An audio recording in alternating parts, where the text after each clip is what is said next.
There are no laws against desire. Only delays. 3 days passed. In a city like Vundala, that was enough time for a scandal to die, a stock to climb, or a legacy to be erased. But this wasn't about timelines. This was about tension, the kind that simmers beneath the skin and never asks permission. Emera Danvu moved through those 3 days like a storm encased in marble. She spoke in clipped phrases. She wore grey so sharp it sliced through conversation. She delegated twice as fast. Smiled half as often. But every night, after the heels came off, after the lights dimmed across her penthouse, she would sit alone on the edge of her bed, back straight, hands still, and stare at the single page she hadn't thrown away. The blueprint. She had intended to toss it the moment he left room 6B. It was folded when he slid it across the table, his eyes unreadable, his words too controlled. A design, he said. An offer. A test. And still, she hadn't thrown it away. On the third morning, in the mirrored silence of her private elevator, she pressed the emergency stop button. Not out of panic. Not even to think. Just to feel something still. The glass around her reflected a woman in a charcoal-wrapped dress, diamonds at her ears, the ring like a sapphire wound around her finger. She looked as powerful as ever. But her eyes had questions again. Her voice was almost a whisper. Why didn't I throw it away? No one answered. She released the stop. The elevator resumed. The day went on. But the silence had changed its shape. That evening, she went to Vyre. It was not a place for appointments. Vyre did not advertise. It had no entry signs, no menus. It lived 3 floors below a private art gallery and thrived on discretion. The lighting was low, the walls were textured with soundproof velvet, and the music carved through the air like smoke. No cameras. No names. No tabloid photographers. Emera arrived precisely at 10:07 p.m. She didn't walk in like she owned the place. She didn't have to. She wore bronze, a low-cut silk dress that shimmered like liquid judgment. Her hair was down. Her shoulders bare. Her presence was the announcement. He was already seated in a corner booth, half in shadow, a wine glass untouched beside him. Ruye Arvoko looked as if he had always belonged in that room. Slate shirt, unbuttoned at the collar, sleeves rolled. No jacket. No flash. Just focus. She said nothing. She sat across from him.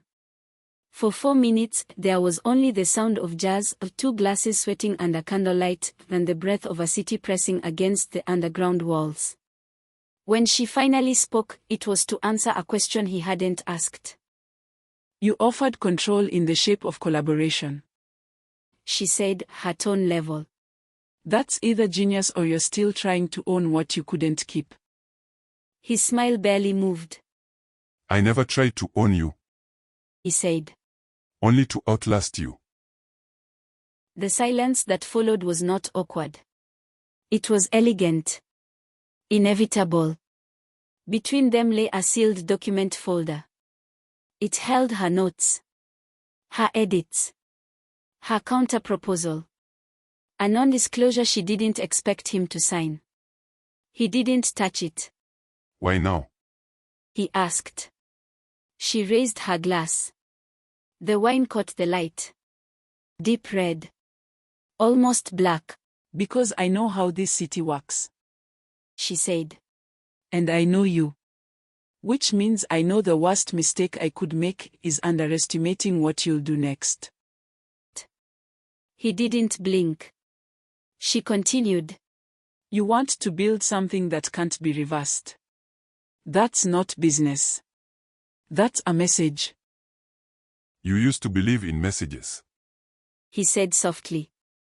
She held his gaze. I used to believe in a lot of things. The music in Vyre slowed.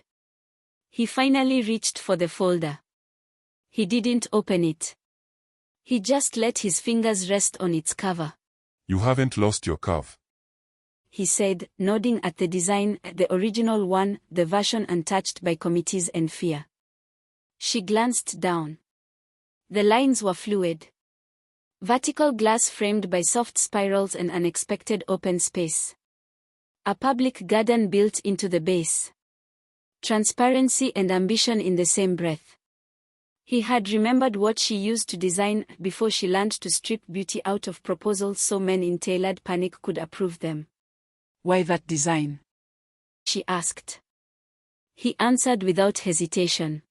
Because it's what you would have built before you learned to edit yourself. The sentence hit harder than any confession. She didn't respond. Instead, she stood. No drama. No signal. He followed. They said nothing as they stepped into her private car. The windows were tinted black. The air inside was still. A city passed them by in silence. They sat side by side. Their hands never touched. But their reflections in the glass, those came close. They stared at each other across surfaces, across history, across choices no longer apologized for. At 2:47 a.m., they entered her penthouse. No music played. No champagne waited. No laughter softened the steps they took toward each other. He removed his blazer fast. Slowly. She stepped out of her heels. Deliberately. And then she placed her hand against his chest, light, satin, like a key testing an old lock. He did not move. But his breath caught barely. And that was enough. What followed was not romance. It was return. The kind that doesn't ask for forgiveness.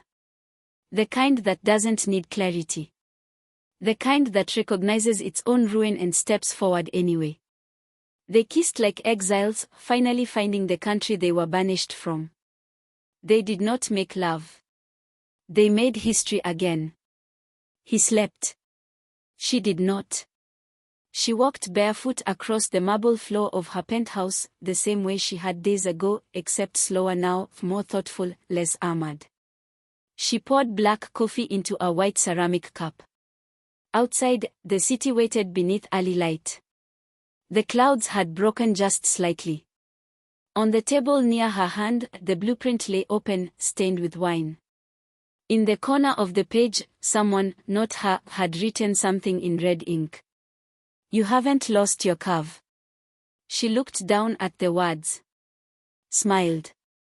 Not in surrender. Not in romance. In recognition. The heat hadn't left. It had simply waited.